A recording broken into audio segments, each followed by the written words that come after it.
이번 시간은 룻기 강의 제 번째 시간으로 1장 17절에서부터 2장 나갈 수 있는 나가도록 하겠습니다. 이번 시간에 17절부터인데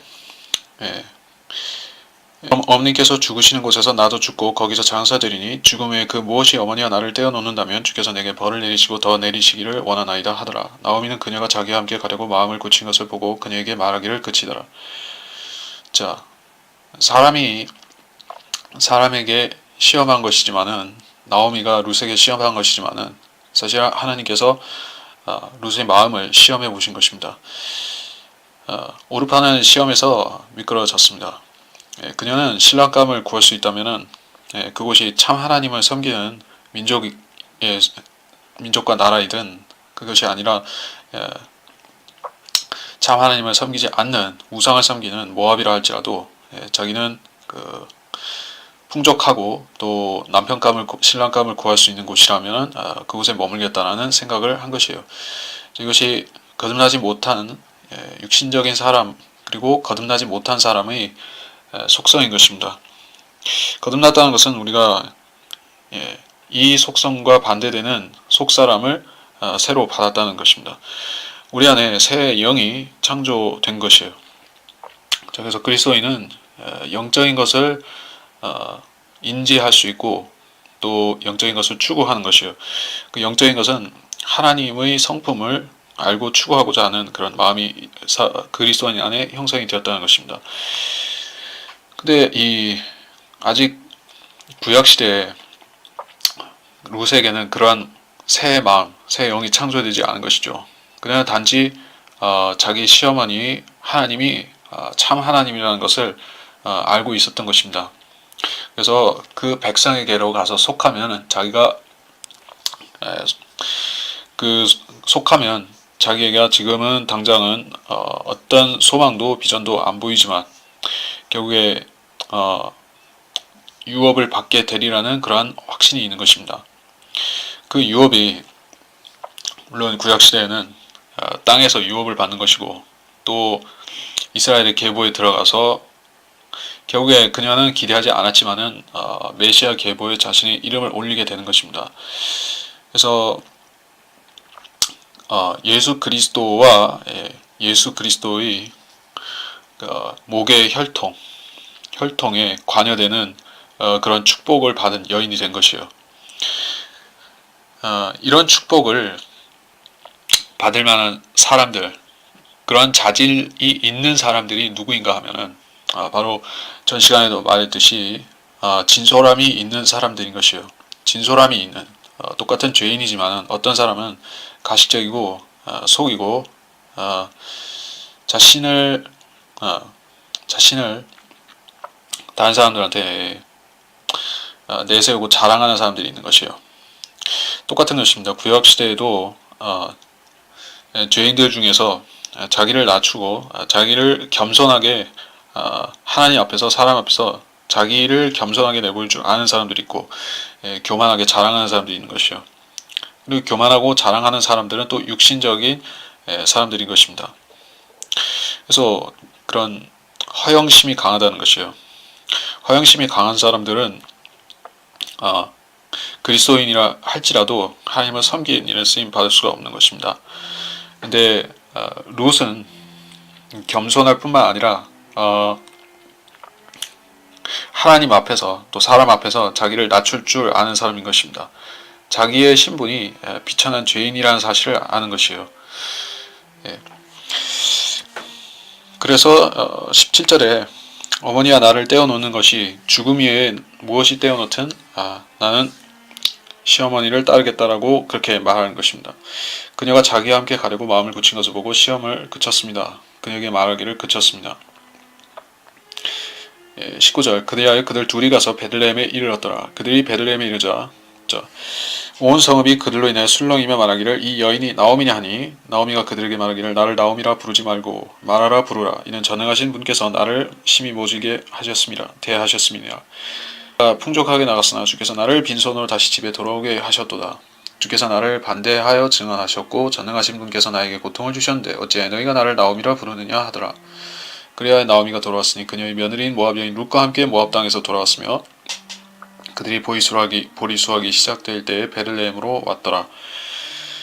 고향으로 돌아왔습니다. 10년이 지났기 때문에 그녀는 잊혀졌을 것으로 생각했지만 사람들은 그녀를 알아본 것이에요. 이 여인이 나오미냐? 술렁이며 말하기를 나갈 때 그녀의 고백으로 보면 풍족하게 나갔으나 라고 말하고 있습니다.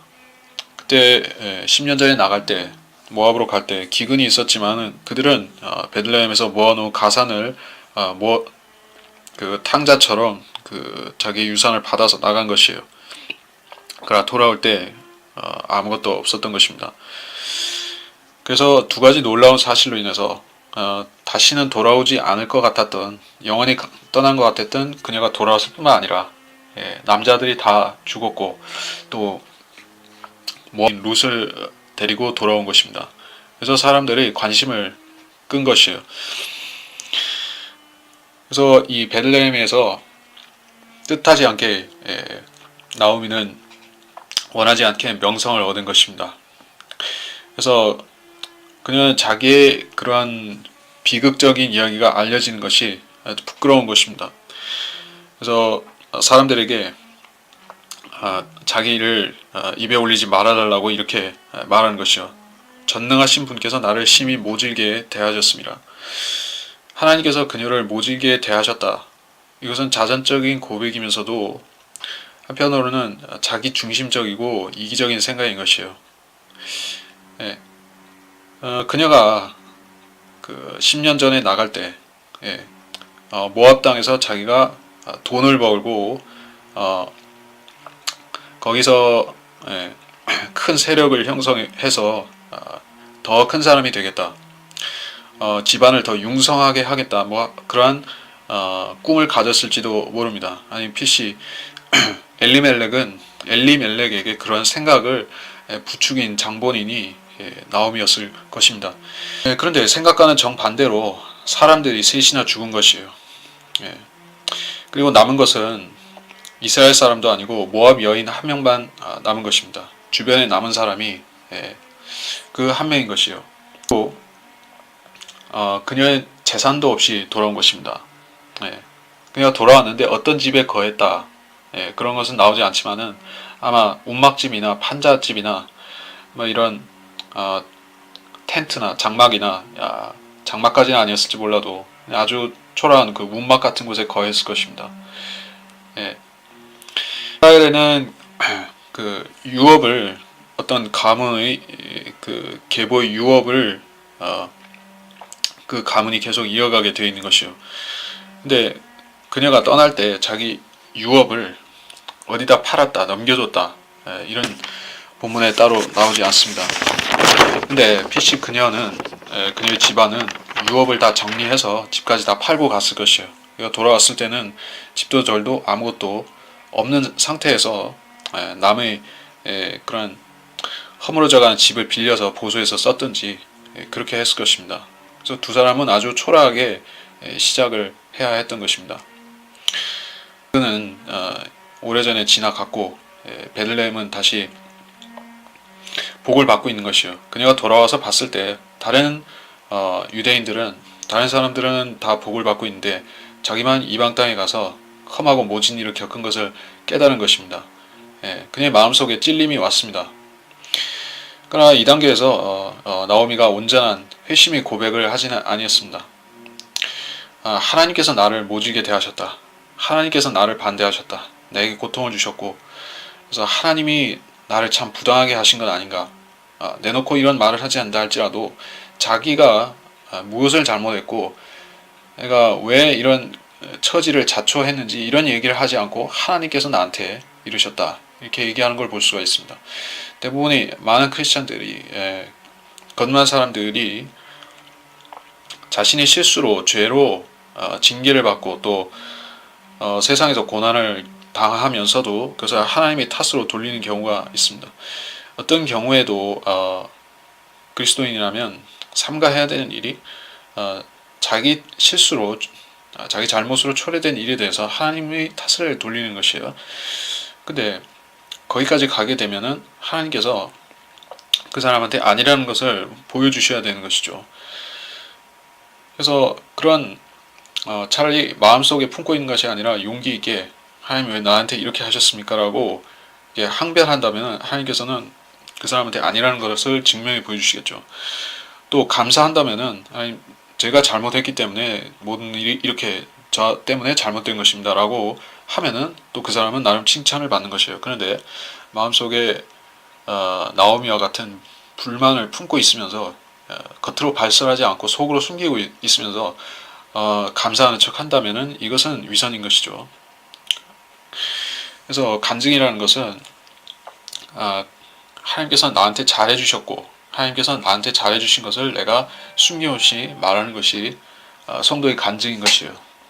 숨김이 있다고 하면은 어떤 과장이나 숨김이나 허세가 있다고 하면은 그것은 성경적인 간증이라고 할 수가 없습니다.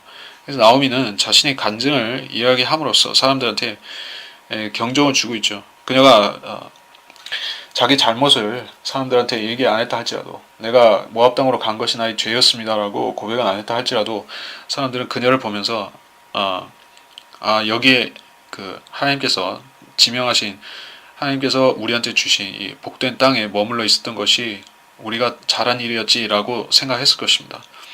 근데 하나님께서는 그 정도의 교훈을 주고 이 이야기를 마무리 지으시려는 것이 아니었습니다. 나오미가 혹처럼 달고 들어온 여인이 있었는데 그 여인 모압 여인을 통해서 하나님께서는 놀라운 일을 보여주시고자 하는 그런 계획이 있으셨던 것이에요. 그래서 22절에 보리 수확이 시작될 때 베들레헴으로 왔더라. 보리 수확은 3월에서 늦은 3월 하순에서 이른 5월 그냥 한 달 반 정도 되는 기간입니다. 봄철인데 그래서 우리는 그 보리 수확이 시작될 때라고 했기 때문에 이때가 오순절 이전이라는 것을 알 수가 있습니다. 그러니까 6월절에서 오순절 사이의 정도의 기간입니다. 이 장 나오미에게는 남편의 친척 한 사람이 있었으니 그는 부강한 자요 엘리멜렉 가문으로 그의 이름은 보아스더라. 모압 여인 룻이 나오미에게 말하기를 이제 나로 밭에 가게 하소서 내가 누구의 목전에 은혜를 얻으면 그의 뒤를 따라 이삭을 줍겠나이다 하니 나오미가 그녀에게 말하기를 내 따라 갈지어다 하더라. 그녀가 가서 이르러 추수꾼들을 따라 밭에서 이삭을 주었는데 우연히 엘리멜렉의 친족인 보아스에게 속한 밭의 한쪽에서 죽게 되었더라. 나오미에게 1절에 친척 한 사람이 있었다. 자, 나오미는 그 친척이 있다는 것을 알고 있었습니다. 그리고 보아스 외에 친척이 한 명 더 있는 것도 여기에 룻기에 나오죠. 근데 보아스가 더 그 융성한 가문의 더 부강한 가문의 친척이었던 것 같습니다. 그래서 나오미는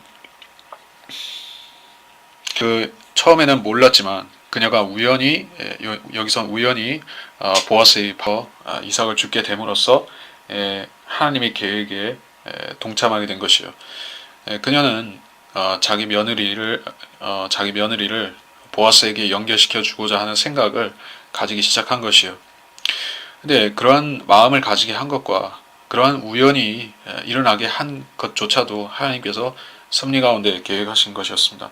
그래서는 종종 예수 그리스도의 계보 안에 이방 여인들을 넣으셔서 그들로 하여금 메시아의 그 족보, 메시아의 족보를 한켠을 담당하게 하시는데 그 이유가 무엇인가? 주로 이방 죄인들, 구원받지 못한 이방 죄인들 가운데 찾아오신 메시아를 암시하기 위해서 그렇게 말씀하셨고 그렇게 여인들을 집어넣으셨고 또 교회 자체도 그리스도인들이 예수 그리스도의 지체가 된 교회도 결국에 그런 이방 여인 같은 낮은 신분이었던 죄인들이 얻어서 이스라엘의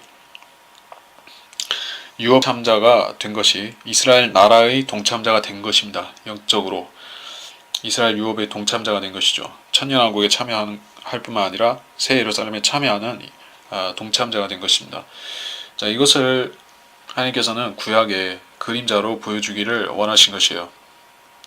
그림자로 많이 보여주셨지만 유대인들은 깨닫지 못했습니다. 이방 여인들이 예수 그리스도의 계보에 들어있다. 물론 유대인들은 예수 그리스도를 믿지 않으니까 그분의 계보에 신경 쓰지도 않지만 만약 그들이 유의해서 보았다라고 하면 이상하게 생각했을 것입니다. 어떻게 해서 메시아 예수 그리스도의 계보에 이방 여인들이 들어있는가? 이 모압 같은 여인을 왜 하나님께서 주목하여 쓰셨고 그녀의 이름으로 된 룻기라는 책까지 구약 정경에 넣어두셨는가? 그 사람들이 신경을 쓰냐 하면은 신경을 쓰지 않는다는 것입니다. 만일에 그들이 유념해서 보았더라면은 하나님께서 이 교회 시대에 크리스찬들을 왜 만드셨는지에 대해서 사람들이 알았을 것입니다. 그들을 시기나게 해서 유대인들을 시기나게 해서 예수 그리스도께 인도하려고 하나님께서 이 크리스찬들을 쓰시는데 유대인들은 알지 못하는 것이요.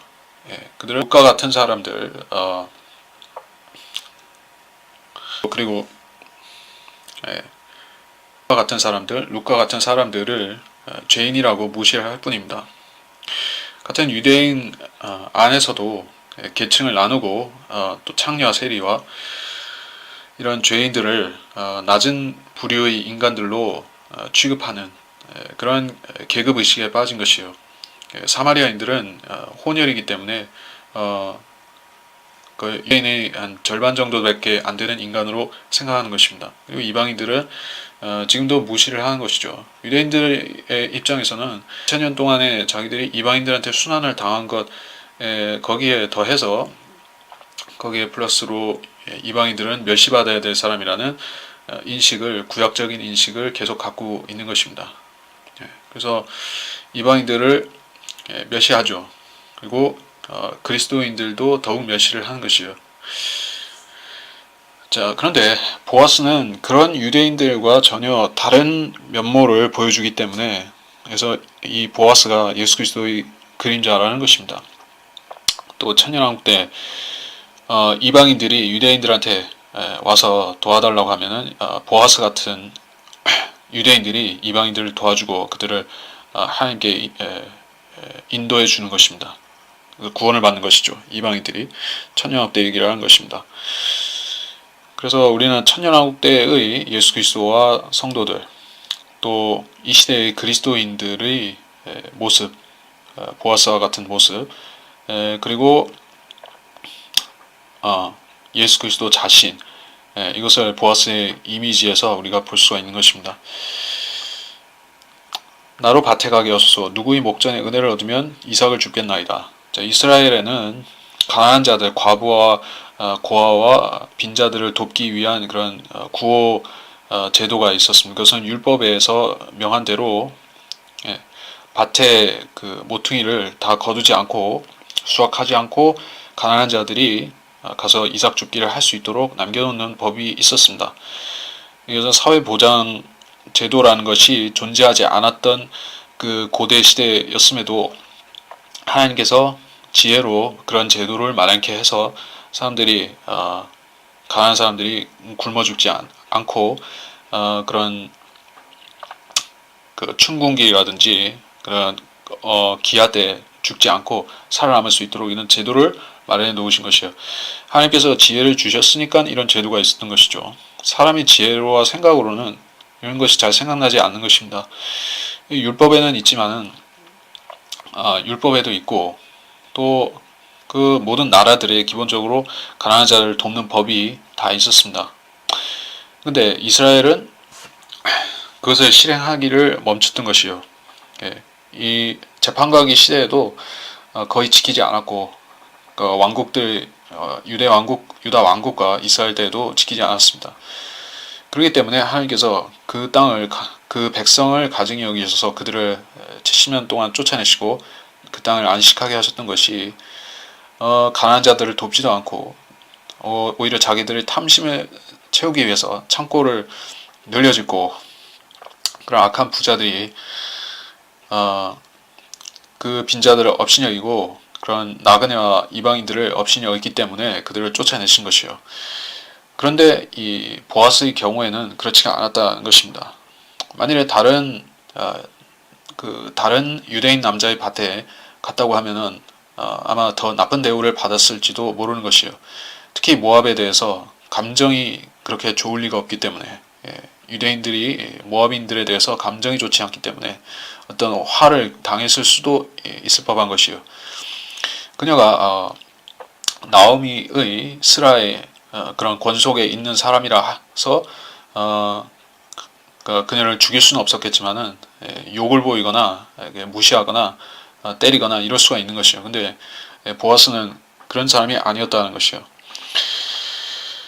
4절에 보아스가 베들레헴으로부터 와서 추수꾼들에게 말하기를 주께서 너희와 함께 하시기를 원하노라니 그들이 그에게 대답하기를 주께서 당신에게 복 주시기를 원하나이다 하더라. 그때 보아스가 추수꾼들을 관장하는 그의 종에게 말하기를 이 사람이 누구의 소녀냐 하니 추수꾼들을 관장하는 그 종이 대답하여 말하기를 모압 땅에서 나오미와 함께 돌아온 모압 소녀이온데 그녀가 말하기를 내가 청하오니 나로 추수꾼들을 따라 단 사이에서 이삭을 죽게 하소서 하였나이다. 그래야 그녀가 집에서 잠시 쉰 것 말고는 와서 아침부터 지금까지 일하였나이다. 하더라. 그러자 보아스가 룻에게 말하기를 내 딸아 내가 듣지 아니하냐?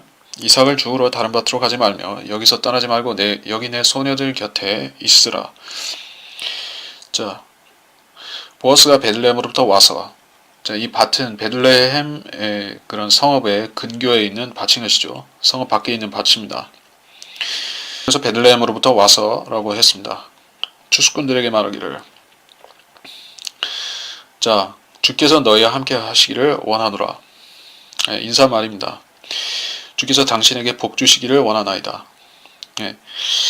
그 인사말로 우리가 어떤 사람들이 인사말로 하나님을 칭호를 쓴다고 해서 그 사람이 거룩한 사람은 아니지만 그 사람이 혀를 보면은 어떤 사람인지 짐작할 수가 있는 것이죠. 그래서 이 보아스라는 사람은 남자는 하나님을 두려워할 줄 아는 사람이었다는 것을 우리가 알 수가 있습니다. 그는 자기의 재산을 늘리기 위해서 그런 추수꾼들이나 종들의 그 안녕을 개의치 않고 그들을 혹사시키는 그런 악한 주인이 아니었던 것입니다. 하나님을 두려워할 줄 아는 사람이었다는 사실이 그 뒤에 구절들에서 나타납니다. 그때 보아스가 추수꾼들을 관장하는 종에게 말하기를 누구의 소녀냐? 그녀가 어떤 품 중에 하나라고 생각했는데 사실 그녀는 품꾼이 아니라 그 보아스에게 속한 품꾼이나 혹은 다른 집안에 속한 품꾼 여종이나 이런 여인이 아니라 이방 여인이었던 것이에요. 그래서 보아스가 누구의 소녀냐 했을 때 6절에서 모압 땅에서 온 모압 소녀입니다. 이 말을 듣고 보아스가 보인 반응이 의외가 아닐 수가 없습니다.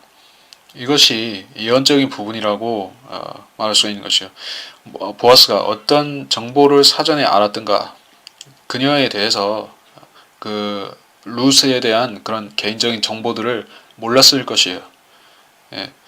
어느 정도는 알았겠죠. 그녀가 모압 땅에서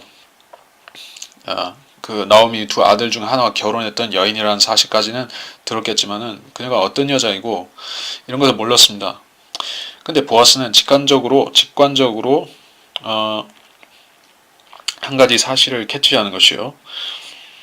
7절에서 종이 말하는 이 대답입니다. 그녀가 집에서 잠시 쉰 것 말고는 아침부터 지금까지 계속하였나이다. 한 가지 사실은 확실히 한 것이요. 이 룻이라는 여인은 아주 근면하고 성실한 여인이라는 사실을 알아차린 것입니다. 아침부터 오후까지 쉬지 않고 일했던 것이요. 집에 가서 잠시 쉰 것 말고는 그렇게 일했다는 것입니다. 아시다시피 이 이스라엘 사람들은 그 팔레스타인 땅에 그 카나안 땅에서 이 사람들은 농경을 주로 하고 땅을 갈아서 먹고 사는 사람들이었던 것이요. 아주 부지런하고 근면성실한 것은 아주 농경 사회에서는 그런 으뜸으로 치는 덕성인 것이에요. 그래서 농사짓는 고장에서는 결혼을 하면은 어떤 며느리를 얻었다고 하면은 일꾼이 한 명 더 생겼다라고 그렇게 간주하죠. 그래서 그 게으른 며느리를 얻었다고 하면은 그 집안에 아주 화인 것이에요. 농경사회에서는 그럴 수밖에 없습니다. 물론 꼭 그 농경사회만이 아니라 그런 도시나 이런 그런 2차 산업, 3차 산업 이런 것이 이런 데 많이 종사하는 도시라 할지라도 게으른 그 배우자를 얻었다고 하면은 집안에 도움이 될 리가 없죠. 그러나 농경사회에서는 그것이 더 현격히 드러날 수밖에 없다. 왜냐하면 농사라는 것은 하루를 곡식을 돌보지 않고 씨를 파종한 다음에 김맥이나 이렇게 물을 대거나 김맥이나 하는 이런 과정을 하루를 신경 쓰지 않으면은 곡식이 망가질 수가 있는 것이요. 생육에 지장이 생길 수가 있는 것입니다. 그래서 매일 나가서 살피고 또 추수할 때가 되면은 때를 잘 봐서 늦거나 빠르지 않게 잘 추수를 해야 되는 것이요. 근데 이 루시라는 여인은 그런 덕성을 갖췄다는 사실을 알았습니다. 그래서 보아스는 이 점에서 그녀를 유념해서 보게 된 것이에요. 8절에 그러자 보아스가 루세에게 말하기를 내 딸아 내가 듣지 아니하냐 이슬 주우러 다른 밭으로 가지 말며 여기서 떠나지 말고 여기 내 소녀들 곁에 있으라. 그들이 곡식을 거두는 밭에 내 눈을 두고 그들을 따라가라. 내가 청년들에게 너를 건드리지 못하도록 당부하지 아니하느냐. 목이 마르거든 그릇으로 가서 청년들이 기러온 것을 마실지니라 하더라. 자, 그래서 보아스는 룻에게 호의를 보이는 것이요. 어떤 성적인 것과는 상관이 없이 인간적인 그러한 동정과 호의를 베푸는 것입니다. 자, 그래서 룻기에는 결혼의 이야기가 나오지만 결혼과 또 말하자면 재혼과 그 자손을 낳는 이야기가 나오지만은 이것은 어떤 성적인 부분과는 거의 무관하게 묘사가 되어 있는 것이요. 그런 장면이라 할지라도 그래서 하나님께서는 이 자손을 낳는다는 것이 궁적으로 하나님께서 아담과 이브에게 땅을 다시 채우라라고 말씀하시고 다스리라고 말씀하셨을 때 하나님께서는 이런 그림을 원하셨던 것입니다. 그래서 이 땅을 그런 그 무죄한 죄 없는 하나님이 아들과 딸들이 채우게 되면은 그때 하나님께서 이 땅을 마귀가 훼손한 이 땅을 하나님의 자녀들로 다시 채우기를 원하셨는데 사람들이 그렇게 하지 않은 것이요. 하나님의 법을 무시하고 자기 뜻대로 또 불법을 행한 것이요. 그래서 보아스는 그녀가 해를 당하지 않도록 주의와 당부를 시키는 것입니다. 그녀의 보호자를 자청한 것이요. 너를 건드리도록 못하도록 당부하지 아니하느냐. 그릇으로 가서 마실지니라. 특혜를 준 것입니다. 사실 이 물을 길어오는 것은 자기 종들을 먹이기 위해서 길어오는 것이죠. 근데 룻은 보아스의 여종이나 보아스 집에서 일하는 품꾼도 아니었습니다. 그냥 단순히 그 밭에서 남은 이삭을 줍는 그런 이삭 줍기 하는 그런 뜨내기 말하자면 돌볼 어떤 근거나 개연성이 없는 그런 여인 중에 하나였을 뿐인데 보아스는 이런 친절을 베푼 것이에요. 이것이 보아스에게 있어서는 작은 친절이었을지 모르지만 왜냐하면 이 사람은 자애롭고 정의로운 사람이어서 마땅히 베풀 것을 베푼다고 했겠지만 이 모압 여인으로서는 룻으로서는 대단한 은총을 받은 것이라. 그래서 10절에 룻이 땅에 엎드려 절하고 그에게 말하기를 나는 타국인인데도 어찌해 내가 당신 눈에 은혜를 얻으며 당신께서 나를 알아주시나이까 하니 보아스가 대답하여 그에게 말하기를 내 남편이 죽은 뒤로 내가 내 시어머니에게 행한 모든 것과 어떻게 네가 네 아버지와 어머니와 태어난 땅을 떠나 네가 전에 알지 못했던 백성에게로 왔는지 내게 온전히 알려졌느니라. 주께서 너희 행한 일을 갚아주시고 이스라엘의 주 하나님께서 그분의 날개 아래 의뢰하온 너에게 온전히 보상해 주시기를 원하노라 하더라. 자, 보아스가 알고 있는 사실들은 모두 들어서 아는 사실들인 것이에요. 나오미에 대한 소문들, 룻에 대한 소문들이 있었습니다. 또 직접 나오미 자신이 고백한 것들도 있었을 것입니다. 사람들이 왜 그 땅에서 그렇게 거의 망해가는 모습으로 돌아올 수밖에 없었는지 물었을 때 말했을 것이요. 그리고 자기 며느리가 충심으로 자기를 따라온 그것에 대해서도 칭찬을 했을 것입니다.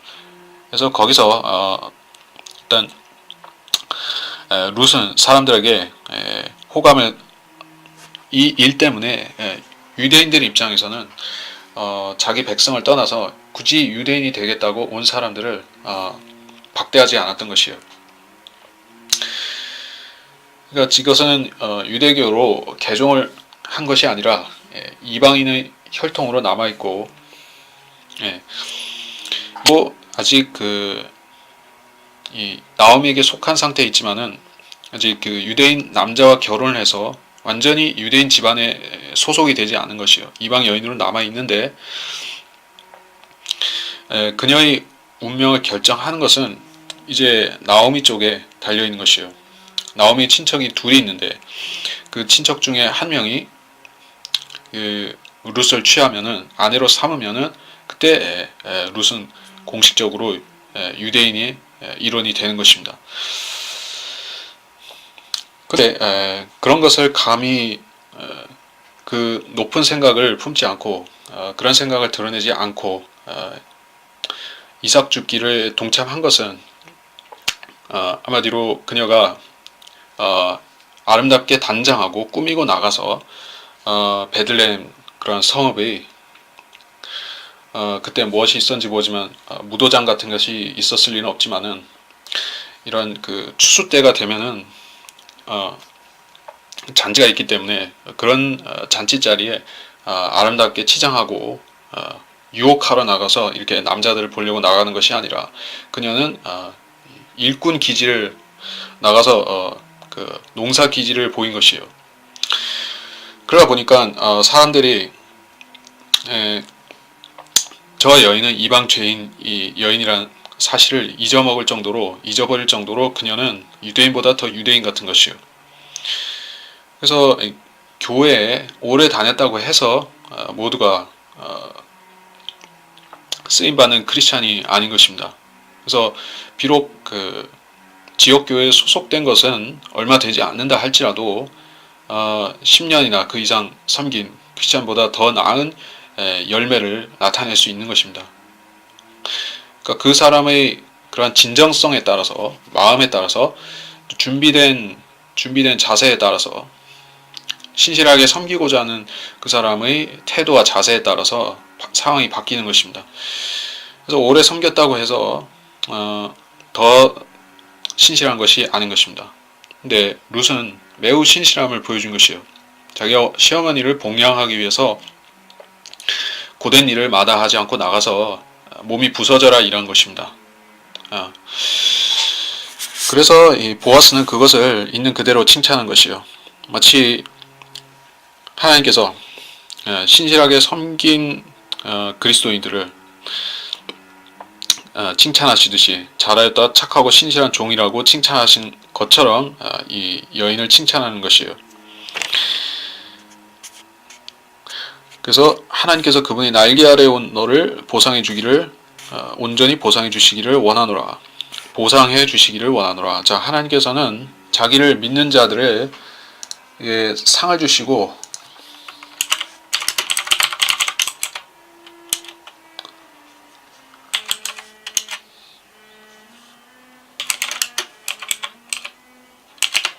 믿는 자들에게 상을 주신다고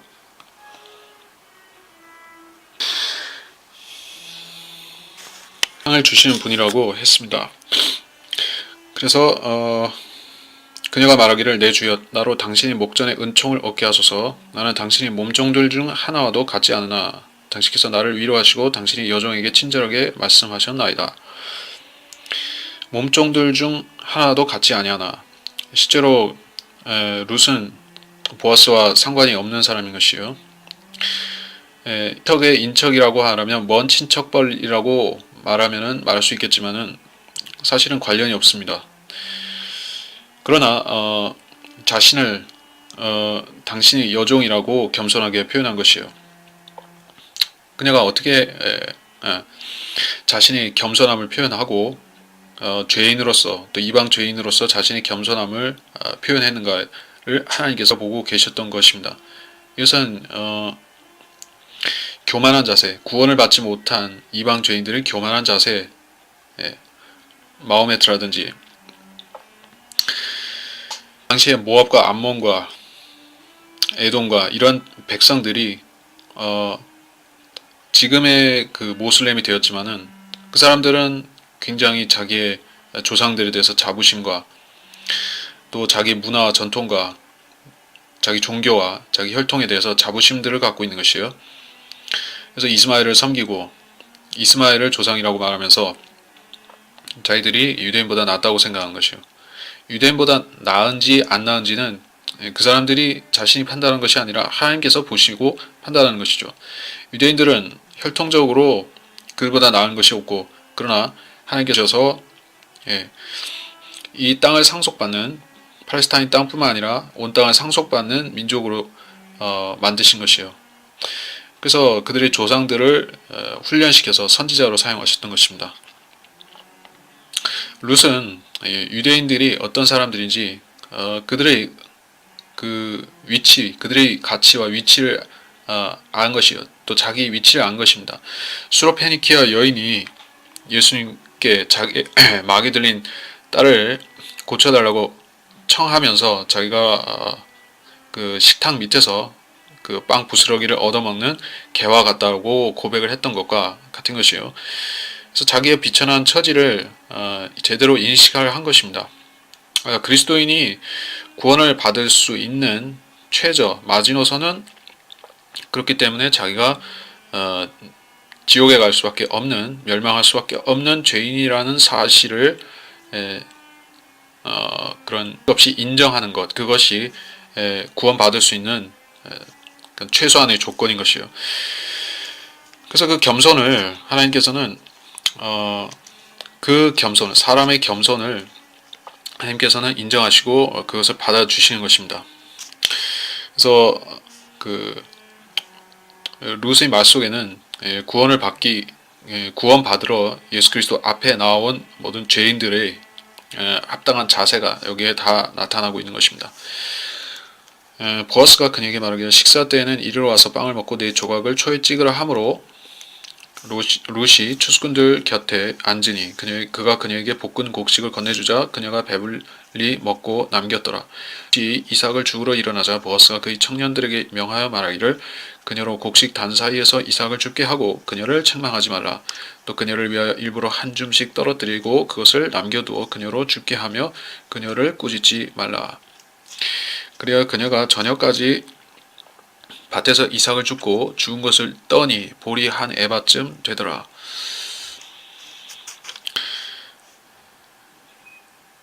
14절에 보아스는 룻에게 또 한 번의 친절을 베풉니다.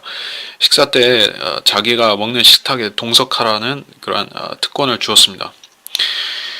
룻은 그 지방의 부호나 권세 있는 사람이었기 때문에 거의 귀족에 해당한 지방 귀족에 해당하는 사람이기 때문에 종들을 많이 거느렸고 그 성읍의 명사들도 알고 있는 사람이었겠죠.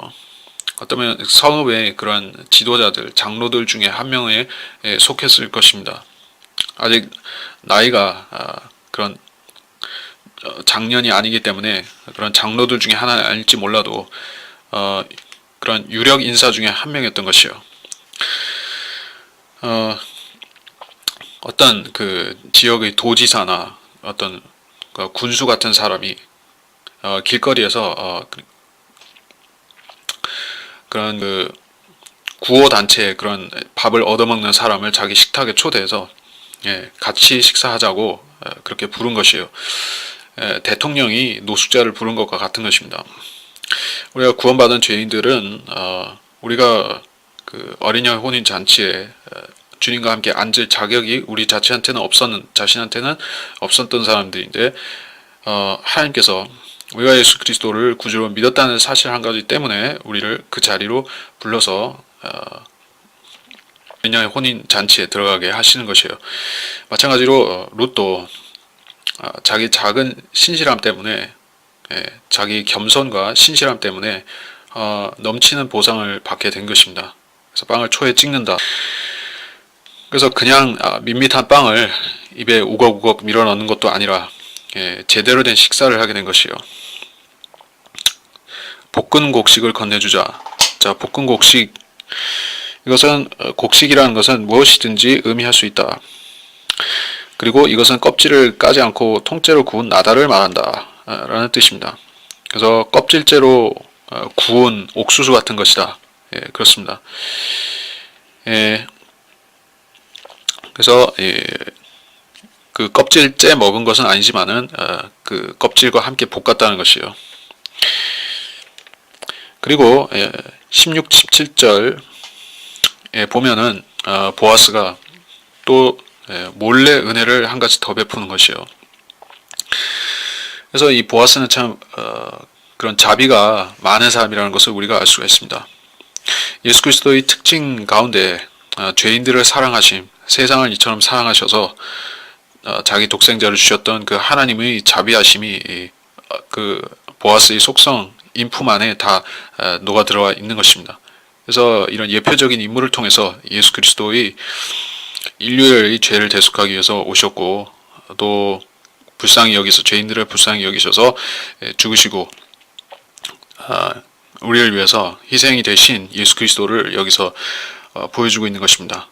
보아스는 자기를 비워서 또 하나님과 동등하신 분이었지만은 우리를 위해서 사람이 되신 인자가 되셔서 오시는 예수 그리스도를 예표하고 있는 것입니다. 그녀를 위해 한 줌씩 떨어뜨리고 그녀로 죽게 하라. 일부러 한 줌씩 떨어뜨리라고 했습니다. 안 그래도 그녀는 마음대로 죽을 수 있었기 때문에 그 근면한 기질대로라고 하면은 많이 모을 수 있었는데 거기에 더 얹어서 일부러 떨어뜨렸기 때문에 그녀는 무려 한 에바, 이 한 에바라는 것은 약 28kg이라고 합니다. 28kg이라고 하면은 그것을 배낭으로 짊어진다고 해도 남자가 지기에도 상당히 무거운 무게인 것이죠. 쌀 한 포대, 쌀 1.5포대 정도 되는 무게를 그런 하루에 거뒀던 것이요. 이렇게 되면은 그 정도 무게라고 하면은 두 식구가 나오미와 룻 두 식구가 한 달을 먹고도 남았을, 두세 달을 먹고도 2달 정도 이상 먹고도 남을 수 있는 그런 양을 하루에 가져왔기 때문에 이거는 시어머니가 눈치를 챌 수밖에 없죠. 18절에 18, 19절까지 보도록 하겠습니다. 그녀가 그것을 취해 성읍으로 들어가자 그녀의 시어머니가 주운 것을 보더라. 그녀가 주운 것을 보더라. 그녀가 배불리 먹고 남긴 것을 가져가 시어머니에게 주더라. 그러자 그녀의 시어머니가 그녀에게 말하기를 오늘 내가 어디서 이삭을 주었느냐 어디서 네가 일하였느냐 너를 알아준 자는 복을 받을지어다 하니 룻이 그녀의 시어머니에게 그녀와 함께 일한 그 사람을 알려주며 말하기를 오늘 내가 함께 일한 사람의 이름은 보아스니이다 하더라. 그녀가 그것을 취해 18절에 배불리 먹고 남긴 것을 앞서 14절에서 보아스가 그녀에게 식탁에 함께 하자고 해서 먹었는데 그녀는 먹고 남겼던 것이요. 남긴 것을 그냥 두고 온 것이 아니라 자기 시어머니를 생각해서 그걸 가지고 온 것입니다. 자, 그러니까 그녀의 마음 씀씀이가 여기서 하나하나 드러나는 것입니다. 그래서 그녀는 그 보아스의 눈에 들었던 그것을 자기의 그런 말하자면 입신의 기회로 자기 출세의 기회, 자기가 부각될 여자로서 부각되어서 어떻게 보아서 한번 얽혀보려고 하는 그런 섣부른 야심을 품지 않았던 것이요. 사심이 없었던 것입니다. 그녀는 넘치는 호의를 받는 와중에서도 집에서 초라하게 기다리고 있을 나오미를 생각했던 것입니다. 그래서 그녀를 위해서 그런 음식을 챙겨서 왔던 것이에요. 그러자 그녀의 시어머니가 말하기를 네가 어디서 이삭을 주었느냐 이런 등등을 물어봤습니다. 복을 받을지어다. 그녀의 시어머니가 함께 이런 사람을 알려주며 그녀의 시어머니에게 알려주며 말하기를 보았으니이다. 자 이제 나오미는 진상을 알게 된 것이요. 그래서 그 나오미는 인생의 경험을 많이 했죠. 두 아들을 먼저 떠나보냈다는 것은 인생 경험을 쓰디쓴 경험을 많이 한 여인이죠. 쓰고 달고 한 경험을 많이 했기 때문에 눈치를 챈 것이에요.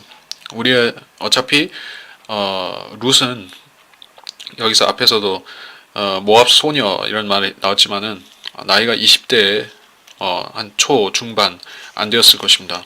아직 젊은 여인이고 결혼 정년기에 있는 여인인 것이요. 그리고 이때 당시에는 초혼을 했으나 실패했다는 사실이 크게 문제가 되지도 않습니다. 단지 문제가 된다면은 그녀는 모압 출신이라는 것이에요. 근데 그 문제조차도 그녀가 그녀의 성품에 의해서 선하고 아름다운 성품에 의해서 상쇄가 된 것이에요. 그리고 이제 그녀는 진실된 여인이기에 자기가 자기 일신의 안위를 위해서 그런 자기 생각대로 결혼을 추진하지도 않는 것이요.